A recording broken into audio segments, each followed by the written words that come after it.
Damar mau pulang sore ini. Arum masuk kamar kakaknya dan melihat kakaknya sudah rapi. Lebam-lebam wajahnya sudah samar.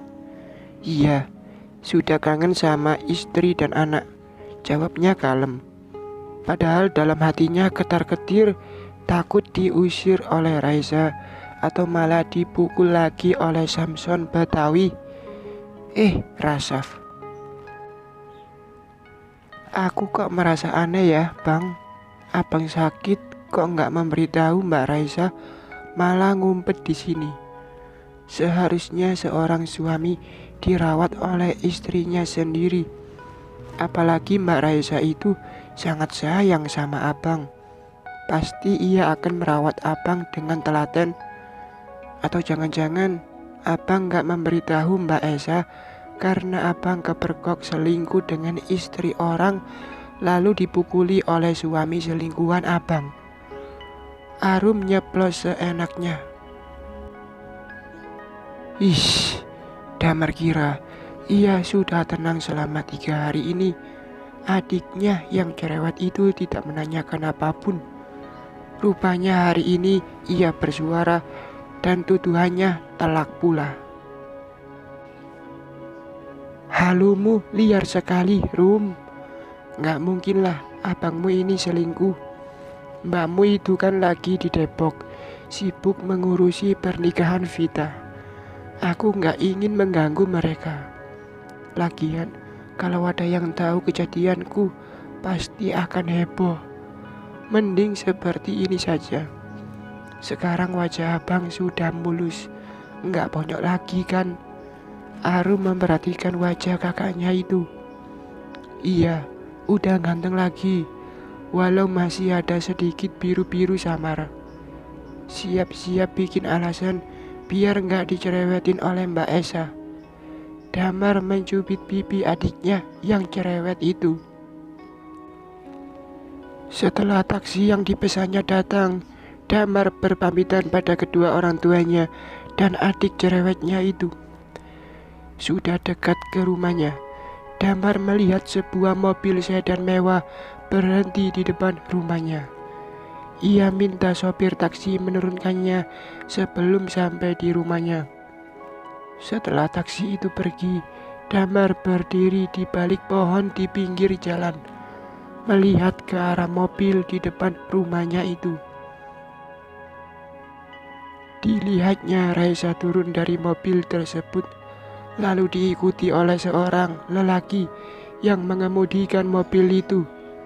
Mereka berbincang sejenak di samping mobil, lalu mobil itu pergi, diiringi lambaian tangan Raisa.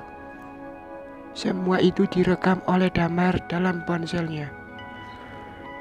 Duh, istriku, baru 3 hari aku tinggal, kamu sudah mendapat penggantiku. Secepat itukah balas dendammu? Damar menghentakkan kakinya dengan kesal. Jelas ia cemburu.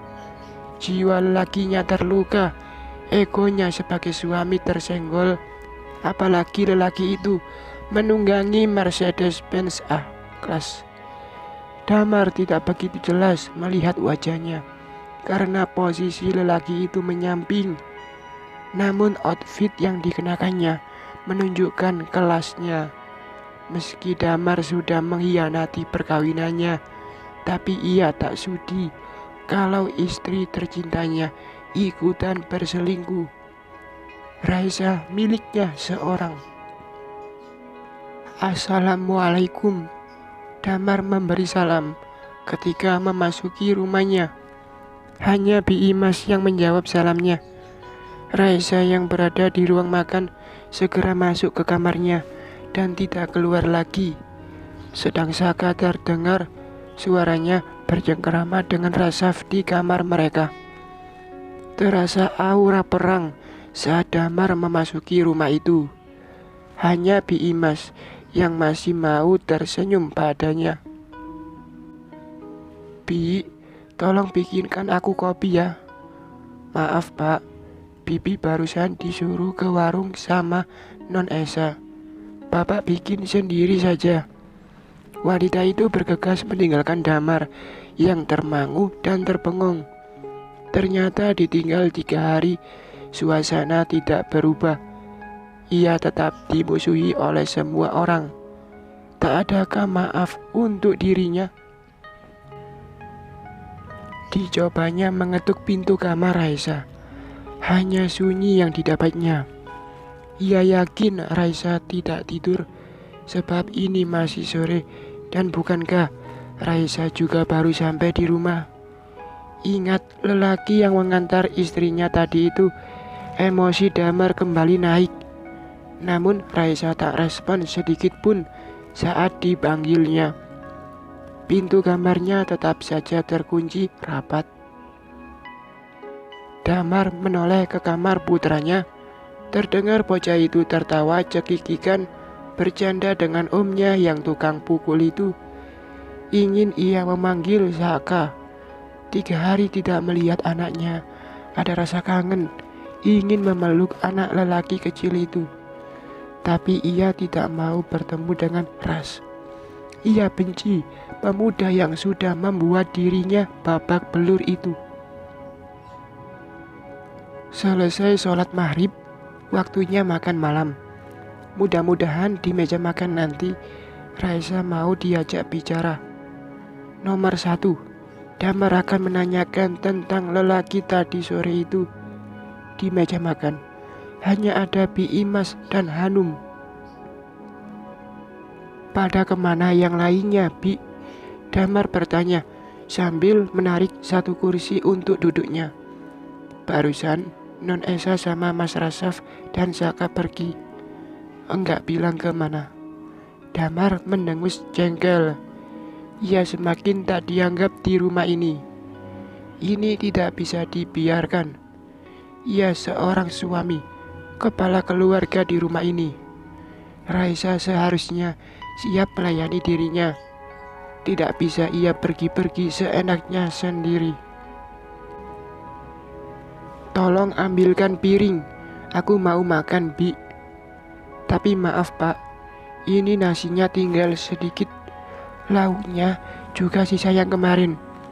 Hari ini Bibi tidak masak karena Non Esa siang tadi tidak makan di rumah. Mas Rasaf juga kuliah sampai sore. Jadi Bibi hanya masak untuk Saka saja. Malam ini Non Esa bilang mereka tidak makan di rumah. Memangnya tadi siang Esa pergi kemana, Bi? Damar coba memancing keterangan. Katanya sih ada pekerjaan di luar, tapi Bibi nggak tahu di mana. Sama siapa perginya? Nah, itu Bibi juga tidak tahu. Damar mendengus kesal. Walau Bibi tahu, sudah pasti ia tidak akan memberitahu apa-apa pada Damar. Wong dia kubu Raisa. Damar melihat ada nasi sekitar setengah piring, ada telur balado tinggal sepotong, hanya itu. Ya, cukuplah sekedar mengusir lapar malam ini. Ternyata bermasalah dengan istri menimbulkan persoalan panjang. Harus tidur sendirian, tidak disediakan makan, minum, pakaian cuci sendiri, setrika sendiri, seperti anak kos saja. Istri kemana-mana, pergi seenaknya tanpa pamit.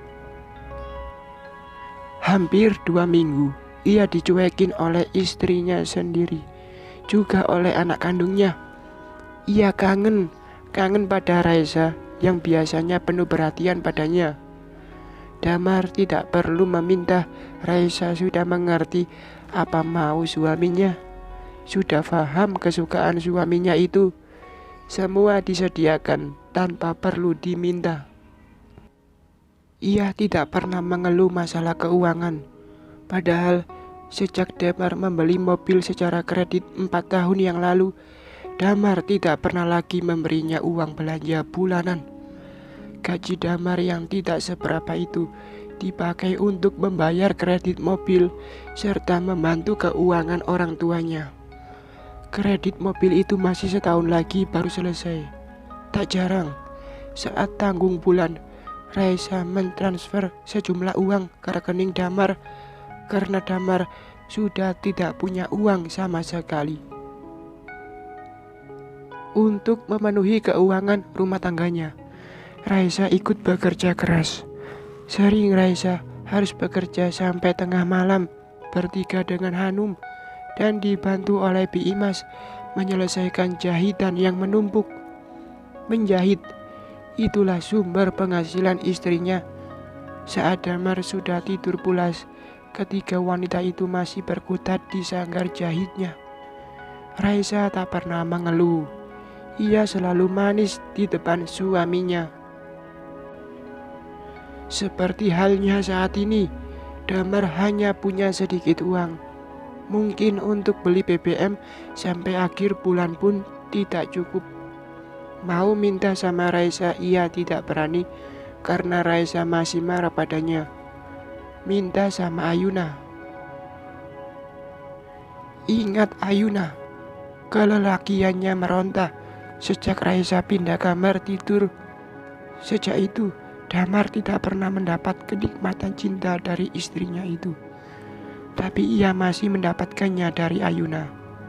Namun sudah beberapa hari ini, ia tidak bisa menghubungi Ayuna.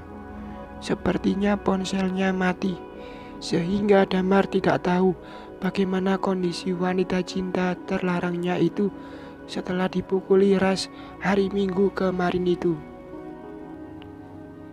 Damar yang sudah terbiasa tiap hari mendapat layanan cinta dari Ayuna maupun Raisa, kini terbaring resah di kamarnya. Baginya sudah seperti candu. Tiada hari tanpa ML bergantian antara istrinya dan Ayuna.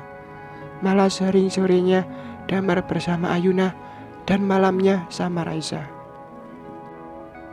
Dulu sebelum mengenal Ayuna, hubungannya dengan Raisa berjalan normal saja. Tidak ada tuntutan yang menggebu dan berlebihan. Namun setelah ada Ayuna, Damar seperti kecanduan. Hasratnya harus terpenuhi setiap hari. Sekarang, dua wanita penting itu tak bisa memenuhi keinginannya, membuat Damar tersiksa seperti orang lagi sakau. Bersambung.